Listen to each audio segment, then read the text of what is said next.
कल क्या हुआ, समाचार प्राप्त हुआ कि ज्योतिष पीठाधीश्वर जा रहे थे स्नान करने के लिए। बीच में प्रशासन से कुछ उलझन हुई। प्रशासन के लोग अपने आप को परम पुरुषार्थी मानते हुए ब्राह्मणों की शिखा को पकड़ पकड़ कर खींचते हुए उनको पीटने लगे। वृद्धों के ऊपर प्रहार हुआ, उनकी शिखा को पकड़कर नहीं, समस्त धर्म की, हम सबों की शिखा को पकड़कर खींचा गया है। अगर प्रयागराज के आरक्षियों में वह पौरुष विद्यमान है तो हंस तीर्थ में जाकर उसको मुक्त क्यों नहीं कर रहे हैं। आज मैं हंस तीर्थ गया था संध्या वट इत्यादि का दर्शन करने के लिए, तो वहां पर क्या देखा, अवैध कब्जा इतना अधिक है। मुख्य गेट पर सत्यम योगी ने क्रिया योग संस्थान का नाम पर लिखवा दिया है कि जो गीता का ज्ञान महाभारत में भगवान श्री कृष्ण ने अर्जुन को दिया, वही कालक्रम से ईसा मसीह को प्राप्त हुआ, वही सेंट पॉल को प्राप्त हुआ, वही बाकी ईसाई अनुयायियों को प्राप्त हुआ। अब हमारे धर्म के जो मान्य मत्स्य पुराण, नारद पुराण, कुरु पुराण, जैमिनियाश्वमेध इत्यादि धर्म ग्रंथों में जिन तीर्थों का वर्णन है, भगवान हंस के द्वारा प्रवर्तित संप्रदाय आज निम्बार्क संप्रदाय के नाम से जाना जाता है। निम्बार्क संप्रदाय के एक बहुत महनीय आचार्य केशव कश्मीरी भट्ट जी वहां पर तपोरत रहते थे। आज स्वयं को निम्बार्क संप्रदाय का कहने वाला मुरारी काशी विश्वनाथ जी के मंदिर में अवैध प्रवेश करके वहां की मर्यादा को भंग कर देता है। लेकिन जो तीर्थ वास्तव में हंस भगवान की परंपरा से जुड़े हुए हैं, वहां पर संरक्षण करने के लिए कोई नहीं। स्वयं को उत्तर प्रदेश का यशस्वी मुख्यमंत्री कहने वाला आदित्यनाथ, जिनके गुरु गोरक्षनाथ जी ने वहां तपस्या की आदि परंपरा से, गोरक्ष रूपेण चरम तमीशम। हम गोरक्षनाथ जी के नमस्कार में क्या कहते हैं, साक्षात महादेव जी ही गोरक्ष रूप से पृथ्वी में विचरण करते हैं। क्यों, गोरक्षणाया वनिमंडलस्थम, इस पृथ्वी पर गो की रक्षा करने के लिए गोरक्षनाथ जी आते हैं। गोरक्ष रूपेण चरम तमीशम गोरक्षणाया वनिमंडलस्थम गोरक्ष शैलस्य गुहांतरस्थम गोरक्षनाथम प्रणमामि नित्यम, यह उनकी स्तुति में कहा जाता है। लेकिन गोरक्षनाथ जी की तपोभूमि में स्वयं को ईसाई मत का प्रचारक के रूप में उद्भासित करने वाले आतंकवादियों ने कब्जा किया हुआ है, जबकि दुर्भाग्य से सरकार ने दर्शनीय स्थल घोषित किया हुआ है। तब वहां आरक्षियों का पौरुष नहीं काम करता। और शास्त्र में सबके साथ न्याय होता है। इसी प्रयागराज की भूमि पर पिछले वर्ष कानपुर का जो है ना भदौरिया, संतोष भदौरिया, जो करौली सरकार के नाम से चल रहा है, नीम करौली बाबा नहीं, वो तो भिन्न है। ये जो संतोष भदौरिया कानपुर वाला है, भगवती राधिका का अपमान किया था कि नहीं परम धर्म संसद के मंच से। जगदम्बिका भगवती राधा का तिरस्कार करता रहा विमुक्तेश्वरानंद सरस्वती के सामने, और विरोध करने के स्थान पर स्वयं को परम धर्माधीश बताने के वाले ये लोग प्रशंसा करते रहे, जगदम्बिका का अपमान सहन करते रहे। और आज अपने अपमान के कारण बैठे हुए धरने। जगदम्बिका का अपमान नहीं है। जब सत्यकाम जाबाल की माता को व्यभिचारिणी बताया जा रहा था और नाजायज संतान बताया जा रहा था, ऋषि महर्षियों की माता को गाली दी जा रही थी, तब धरना नहीं होते बना। जब कवश, ऐलूस और ऐतरेय महिदास जैसे महर्षियों को अब ब्राह्मण कहा जा रहा था, ब्राह्मणेतर कहकर आक्षेप्त किया जा रहा था, तब नहीं हुआ यह धरना प्रदर्शन। स्वयं को धर्माधीश न बताओ, परम धर्माधीश तो भगवान ही है केवल। आराध्य न बताओ, परमाराध्य तो भगवान है केवल। भगवान की आराधना सभी करते हैं, आप भी करते हैं, आपके गुरु भी करते हैं, उनके गुरु भी करते हैं, आपके आदि गुरु भी करते हैं, जगत गुरु भी करते हैं। भगवान की आराधना करते हैं। जन्माया दुर्जया मां ब्रुवन्ति जगत गुरुम का उद्घोष करने वाले ब्रह्मा जी भी भगवान की आराधना करते हैं। धर्मस्य प्रभुरच्युतः, भगवान अच्युत जो अपनी महिमा से कभी नीचे नहीं गिरते, वह धर्म के स्वामी होते हैं, उनको धर्माध्यक्ष कहा जाता है।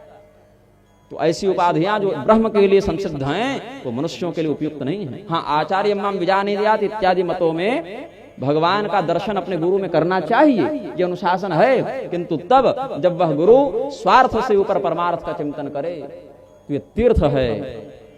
पूरे संसार का किया गया पाप आकर तीर्थ में नष्ट होता है। तीर्थ का किया गया पाप कहां जाकर नष्ट करोगे।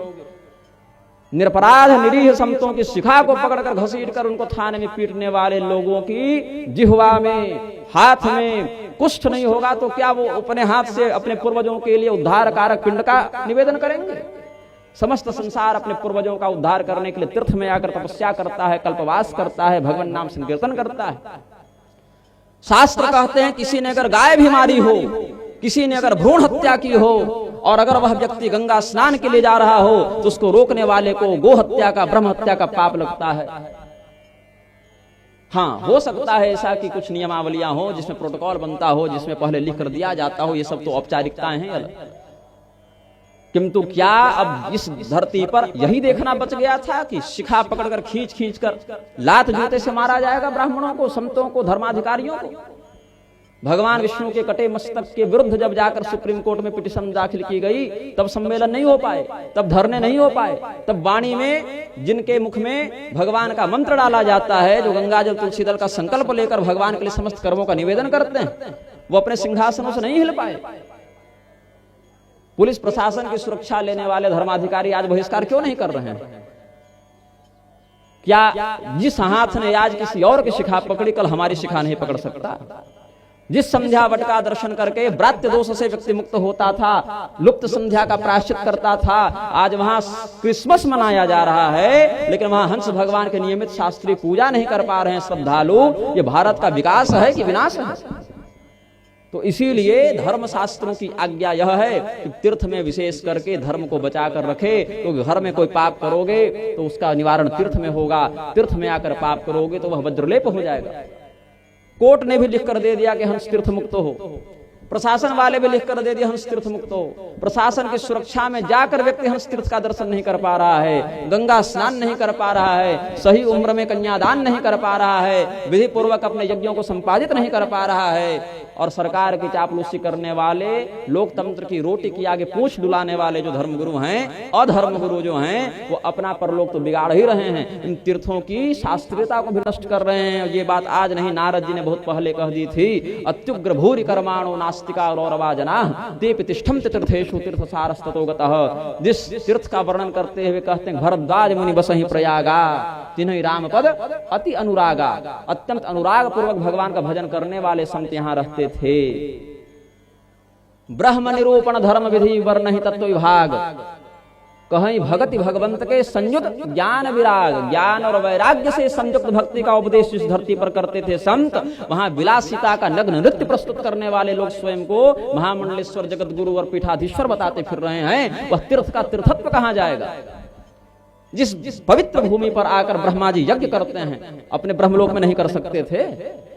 जिस तीर्थ को परम पवित्र मानकर, तीर्थराज मानकर ब्रह्मा जी स्वयं आकर यज्ञ करते हैं, उसी स्थान पर उसी ब्रह्म ग्रंथि का धारण करने वाली, तेज धारण करने वाली शिखा को खींच खींच कर लात जूते से मारा जा रहा है, और किसी के मुख में कोई शोक नहीं।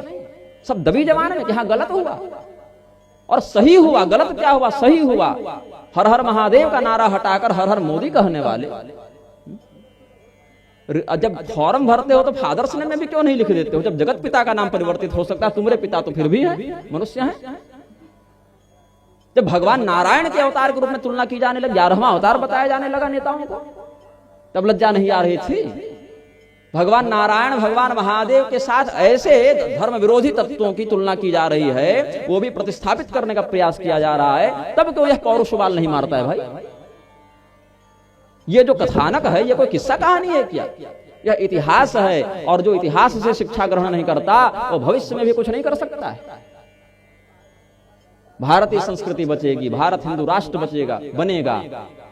सत्य यह है कि आज कल शिखा पकड़ी गई है, कल को गर्दन भी पकड़ी जाएगी। और हालत तो यह है कि न्यायपालिका कह देती है कि किसी स्त्री के स्तनों को पकड़ना, उसके वस्त्रहीन करने का प्रयास करना रेप की श्रेणी में नहीं आता। जब दुर्बुद्धि हो गई है न्यायपालिका की। आज न्यायपालिका कहां मर गई है जी, जो कोर्ट लिख कर देती है कि हंस तीर्थ मुक्त हो, लेकिन वहां मुक्त करा नहीं पाती है। क्यों जाएगा व्यक्ति तुम्हारे पास? शिखा पकड़कर लात मारने के लिए पुलिस वालों के हाथ में पराक्रम आ जाता है, महारथी बन जाते हैं, सब चक्रव्यूह भेदन करने निकलते हैं, तो आपकी सुरक्षा के संरक्षण में क्यों भला नहीं हंस तीर्थ मुक्त हो पा रहा है, जब कोर्ट ने भी निर्णय दे दिया? हमारे टैक्स के पैसे से सरकार वेतन दे, लेकिन हम अपने देवताओं का पूजन नहीं कर सके। ये कैसा विकास है? ये कैसी धर्म की स्वतंत्रता है कि आप अपने धर्म का पालन कर सकते हैं? तो जो व्यक्ति गुरुघाती होता है, शास्त्रघाती होता है, देवघाती होता है, देवालय, मठ, मंदिर, संप्रदाय के ऊपर आघात करता है, उसको कोई देवता फलित नहीं होते, कोई शास्त्र वाक्य फलित नहीं होते, कोई सिद्धांत उसके पक्ष में कार्य नहीं करता है। वह यमदूतों के हाथों मृत्युदंड को प्राप्त होता हुआ दीर्घकाल तक कुंभिपाक, रौरव, असिपत्र वनादि को प्राप्त होता है, क्योंकि जीवन में सदाचरण किया नहीं, जीवन में कभी उदारता दिखाई नहीं, आकंठ पाप में निमग्न रहे। गंगा पवित्र नहीं करती ऐसे लोगों को। कुत्ता पवित्र हो जाता है गंगा में स्पर्श होकर, गधा पवित्र हो जाता है, सुअर पवित्र हो जाता है, लेकिन दुरात्मा ऐसे पवित्र नहीं होते गंगा में स्पर्श प्राप्त करके। अगर हो जाते तो गंगा देवी भगीरथ से प्रश्न नहीं करती कि पापी जब हमारा स्पर्श करेंगे तो हम अपना पाप जाकर कहां धोवें। ये तीर्थापराधी हैं, देवापराधी हैं, धर्म विक्रयी हैं, धर्मध्वजी हैं। बलराम जी का आदेश है, संसार का सबसे बड़ा पाप क्या है? गोहत्या, भ्रूण हत्या, ब्रह्म हत्या, बाल हत्या, स्वर्णस्तेज, मदिरापान, गुरुपत्नी गमन। क्या है सबसे बड़ा पाप? तो बलराम जी कहते हैं धर्म का वेश धारण करके जो अधर्म को समर्थन प्रदान करे, धर्म का वेश धारण करके जो अधर्म को प्रोत्साहित करे, अधर्मानुसार व्यवहार करे, वह होता है सबसे बड़ा पाप। वध्या में धर्मध्वजनस्ते ही पातकिनोधिकाः। यह बलराम जी कहते हैं ऐसे पाखंडी मेरे हाथ मृत्यु दंड प्राप्त करने के अधिकारी हैं। यह बलराम जी का निर्देश है। तो धर्मशास्त्रों की मर्यादा का अध्ययन, पालन और प्रसारण करने वाले आचार्य ही व्यासपीठाधिकारी होते हैं। वही स्थानाचार्य हो सकते हैं। भयातुर, लोभी, कामातुर, स्त्रैण, प्रमादी लोग मठों में अगर चले भी जाएं, वह मठ मकारः कलमशः प्रोक्तष्ठकारस्तन निवारकः। मठ शब्द में जो म और थ है उसका अर्थ क्या है? चिंत्यागम में देखिए कहते हैं मकारः कलमशः प्रोक्तष्ठकारस्तन निवारकः। म का अर्थ है पाप, ठ का अर्थ है शोधन, प्रायश्चित, निवारण। जहां पर जाकर आपके पापों का शोधन हो वह कहलाता है मठ। अब क्या हो गया? तो कल की पुराण देखिए, शठा मठ निवासिन। कलयुग में सठ ही मठ में जाकर कब्जा कर लेंगे। पुलिस छुड़ा नहीं पा रही, कोर्ट छुड़ा नहीं पा रही, पुलिस प्रशासन तैयारी में है कि हम गंगा स्नान नहीं करने देंगे। तो जो गंगा स्नान करने जा रहे हैं उनको अपमान का अनुभव हुआ, लेकिन जब जगदम्बिका का अपमान हो रहा था तब अनुभव नहीं हुआ। जो शाकद्वीपीय ब्राह्मण को म्लेच्छ बोलकर गालियां दी जा रही थी, तब म्लेच्छ बोलने वालों को सच्चा सनातनी कहकर पुरस्कृत करने के समय लज्जा का अनुभव नहीं हुआ, अब हाथ में पुष्ट नहीं हुआ। अब आज जो है तो अपमान का अनुभव हो रहा है। तो जो अपने देवताओं का सम्मान नहीं करेगा, जो अपने शास्त्र वाक्यों का सम्मान नहीं करेगा, जो ऋषियों की माता को नाजायज संतान कहने वालों को सच्चा सनातनी बताएगा, ऐसे व्यक्ति के सम्मान के लिए धर्मशास्त्र क्या खड़े होंगे? क्या तीर्थ के देवता उसका समर्थन करेंगे? नहीं कर सकते। उभय पक्ष का दोष धर्मशास्त्र के दृष्टिकोण से हम देखते हैं और इसीलिए वाग निग्रह के माध्यम से इनका शोधन करने का प्रयास करते हैं। कोई द्वेष नहीं है हमको किसी से, कष्ट है, चिंता है आपके परलोक की, इसीलिए इतना बोलते हैं। तो बभ्रुवाहन अपने पिता को पुनर्जीवित करने का प्रयास कर रहे हैं और बभ्रुवाहन ने पुंडरीक नाग के माध्यम से शेषनाग से याचना की है कि हमें संजीवनी मणि की प्राप्ति हो। गुरुघ्नश्च कृतघ्नश्च नौषधिर्न मणिर्नृप न मंत्रा देवताश्चैव जायन्ते चार्थ साधका। कोई काम नहीं आता गुरुघाती को, कृतघ्न को।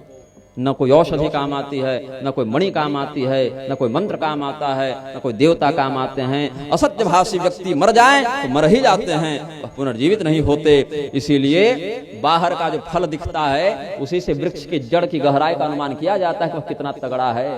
वृक्ष की जड़ दिखती नहीं, केवल फल ही दिखता है, परिणाम दिखता है। उस परिणाम के पीछे कितना परिश्रम किया गया है ये नहीं दिखता। कि वह फल जो आज पेड़ दे रहा है वो छोटा सा बीज होगा कभी, फिर वो बीज धीरे धीरे भूमि पर अपना अधिकार जमाता है, उसकी जड़ फैलती है, धीरे धीरे विकास होता है, तब वह एक नए फल का उत्सर्जक हो जाता है। इसलिए हे नागराज, धृतराष्ट्र नाग कहते हैं कि हे शेषनाग, आप हम नागों का जीवन दांव पर लगा रहे हैं। भवान पन्नग सर्वस्वम मणिम यच्छति जीवदम।